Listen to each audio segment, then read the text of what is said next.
Breaking news చూస్తున్నాం. కాకినాడ జిల్లా Simhadri express కు త్రుటిలో పెను ప్రమాదం తప్పింది. ఇక అప్రమత్తమై చైన్ లాగారు రైల్లో ప్రయాణిస్తున్న ప్రయాణికులు. రైలు 2 గంటలు ఆలస్యం కావడంతో ప్రయాణికులు ఇబ్బందులు పడుతున్నారు.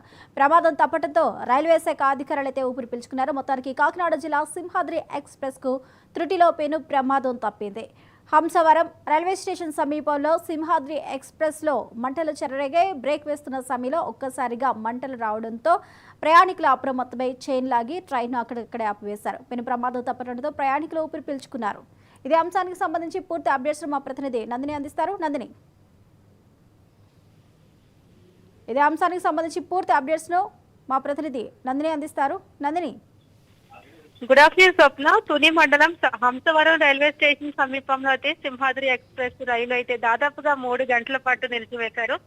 ఏదైతే విశాఖ నుంచి గుంటూరుకి వెళ్తుండగా రైల్లో ఒక్కసారిగా అయితే ఇది హంసవరం రైల్వే స్టేషన్ సమీపంలో ఒక్కసారిగా అయితే పొగలు రావడంతో ప్రయాణికులు తీవ్ర భయభ్రాంతులకైతే గురయ్యారు. రైలుకి బ్రేక్ వేస్తున్న సమయంలో బోగీలోంచి ఒక్కసారిగా కూడా మంటలు రావడంతో ప్రయాణికులంతా కూడా ఒక్కసారిగా దిగిపోయిన పరిస్థితి అయితే ఉంది. అంటే ఈ ట్రైన్ ముందు నుంచి కూడా స్టార్ట్ అయిన దగ్గర నుంచి కూడా మధ్య మధ్యలో కూడా ఈ ప్రాబ్లం వచ్చిందని కూడా ప్రయాణికులు అయితే చెప్తున్నారు. బ్రేక్ దగ్గర ఏదైతే నడుస్తుంటాయో అది టెక్నికల్ ఇష్యూ వల్ల ఈ ప్రాబ్లం వచ్చినట్లుగా అయితే అధికారులు అయితే గుర్తించారు.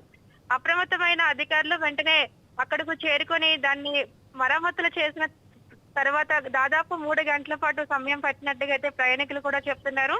కొద్దిసేపటికైతే ఈ ట్రైన్ అయితే కూడా మళ్ళీ అది తిరుగు ప్రయాణం అయినట్టుగా కూడా అధికారులు అయితే చెప్తున్నారు. అంటే పెను ప్రమాదం తప్పిందనే చెప్పాలి. ఎందుకంటే ఒక్కసారిగా ఇటీవల కాలంలో మనం చూస్తున్నాము ట్రైన్ ఏదైతే ఈ ప్రమాదాలు కూడా చోటు చేసుకుంటున్న సందర్భాలు కూడా ఉన్నాయి. అయితే ఇది డే టైమ్ లో జరగడంతో థ్యాంక్ యూ నందిని.